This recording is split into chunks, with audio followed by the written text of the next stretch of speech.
বিরোধী দলনেতার বিরুদ্ধে তিনি বলেছেন, আমি প্রধানমন্ত্রীকে বলবো যে আমি জঙ্গি না। মুখ্যমন্ত্রী মমতা ব্যানার্জি, আপনার রাজ্যে 7 শেখ আনসারুল বাংলা তিনি 1.5 বছর ধরে মুর্শিদাবাদের হরিহর পাড়ায় হাজেরি মাদ্রাসা চালালেন।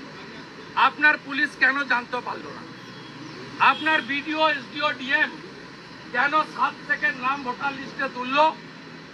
আপনি আজকে ছাপাই দিয়েছেন ব্রাহ্মণবাড়ির সন্তান ব্যানার্জি নাম, যোগেশ চন্দ্রে পড়িনি, যোগমায়াতে পড়েছি।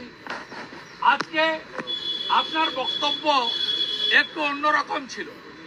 আপনি কত বড় হিন্দু, কত বড় রাষ্ট্রবাদী, আপনি মুসলিম নয়, আপনি মুসলিম লীগ নয়, আপনি দোষণ করেন না, আপনি মৌলবাদ করেন না, আপনি এসব আপনি চেষ্টা করেছেন, কিন্তু আপনি আপনার নিজের বক্তব্যে আপনি পার্মানেন্ট ড্যামেজ হয়ে গেছেন।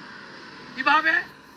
আপনি বলেছেন যে ওরা সামলে আছে, ওরা যদি রাস্তায় নামে বা প্রতিবাদ করে বা কি একটা ভাষা আমার মনে নেই, তাহলে আপনি সামলাতে পারবেন তো?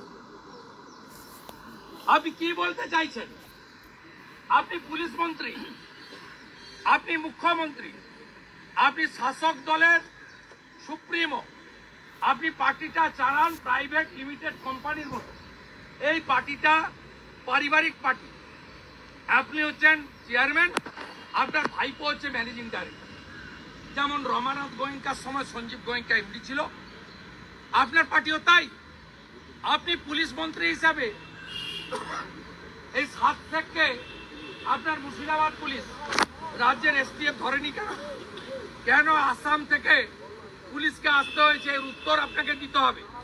আপনার বিরুদ্ধে আমাদের প্রধান বিরোধী দলনেতার যে অভিযোগ, সেটা পুলিশ মন্ত্রী হিসাবে, রাজ্যের শাসক দলের চিফ হিসাবে, রাজ্যের মুখ্যমন্ত্রী হিসাবে আপনার ক্যানিং এ এখান থেকে ঢিলছড়া দূরত্বে 80 কিলোমিটার দূরে জাভেদ মুন্সি আরপিএক্স বানায় 2 কিলোমিটার দূর থেকে উড়িয়ে দিতে পারে।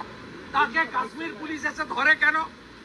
আপনার বারুইপুর ডিস্ট্রিক্ট পুলিশ, আপনার সুন্দরবন ডিস্ট্রিক্ট পুলিশ, আপনার এসটিএফ কেন জাভেদ মুন্সিকে ধরে না?